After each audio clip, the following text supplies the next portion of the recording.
آج مجھے اپنی زندگی کی پہلی کمائی ملنے والی تھی۔ 3 ماہ کی تنخواہ ایک ساتھ ملی اور ساتھ ساتھ چھٹی بھی مل گئی۔ گھر پہنچا تو عید کا سما تھا۔ ماں باپ بہن بھائی سب بہت خوش تھے۔ میں نے ساری رقم والدہ کے ہاتھ پر رکھ دی۔ والدہ نے رقم کا تیسرا حصہ راہ خدا میں خرچ کرنے کی نیت سے علیحدہ کیا اور کہا کہ اس رقم سے ایک بیوہ عورت کے گھر راشن خرید کر پہنچا دینا جو دور کے ایک محلے میں رہتی تھی۔ میں اسی وقت گیا اور راشن خرید کر لایا۔ گھر میں میرے لیے پرتکلف طعام کا انتظام کیا گیا تھا۔ بہن بھائیوں کے ساتھ مل کر لذیذ کھانوں کے مزے اڑائے اور سفر کی تھکاوٹ دور کرنے کی غرض سے رضائی میں گھس گیا۔ آنکھیں نیند سے بوجھل ہو رہی تھیں کہ اچانک اس بیوہ عورت اور اس کے یتیم بچوں کا خیال آیا۔ ارادہ کیا کہ ابھی جاؤں اور سامان پہنچا دوں۔ طبیعت میں سستی تھی، سوچا کل پہنچا دوں گا، لیکن بعد میں خیال آیا کہ میں تو پرتکلف کھانے کا مزہ لے چکا، کہیں وہ بچے بھوکے نہ ہوں۔ اسی وقت لحاف سے نکلا، ایک چادر اوڑھی، تھیلا کاندھے پر رکھا اور اس کے گھر کی طرف نکل پڑا۔ شدید سردی تھی، دھند بھی زیادہ تھی اور بھاری تھیلا اٹھانے میں بھی کچھ دقت ہو رہی تھی۔ ایک دور محلے میں اس عورت کا گھر تھا۔ اس کا شوہر مزدوری کرتا تھا اور 4 بچے تھے۔ ایک ناگہاں حادثے میں شوہر کی موت ہو گئی اور اب اس کے یتیم بچوں پر دستے شفقت رکھنے والا کوئی نہ تھا۔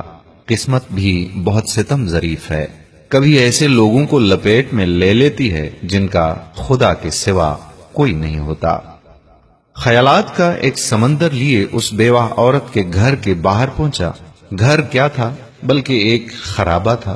ایک کمرہ، چھوٹا سا صحن اور ایک خمیداسی 4 دیواری تھی۔ دروازہ کھٹکھٹایا تو ایک 5 سالہ بچی باہر آئی جس کے چہرے پر پریشانی، خوف اور بھوک نمایاں تھی۔ میں اس کے چہرے کو تکے جا رہا تھا اور دل ہی دل میں دعا کر رہا تھا کہ خدا کسی بچے پر ایسا وقت نہ لائے۔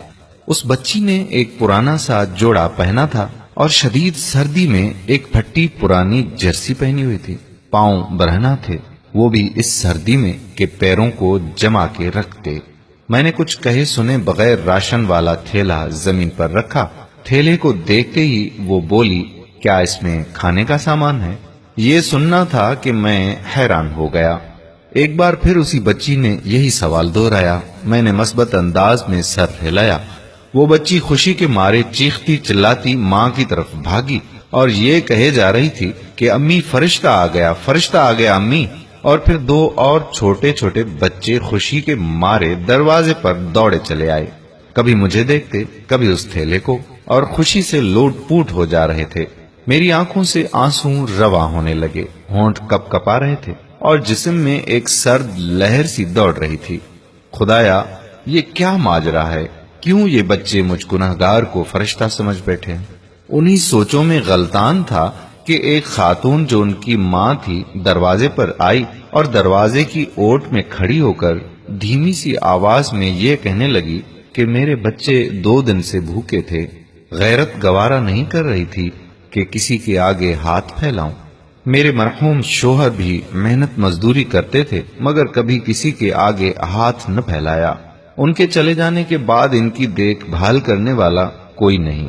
رشتہ داروں نے ہاتھ کھینچ لیے اور محلے والے بھی مدد نہیں کرتے، مگر کبھی کبھی آپ جیسے نیک دل لوگ مدد کر دیتے ہیں۔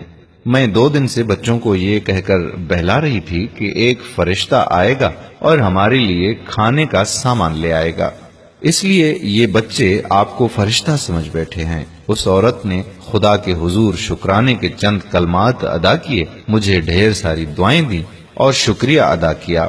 میں وہاں سے واپس ہو لیا۔ آنسو رکنے کا نام ہی نہیں لے رہے تھے۔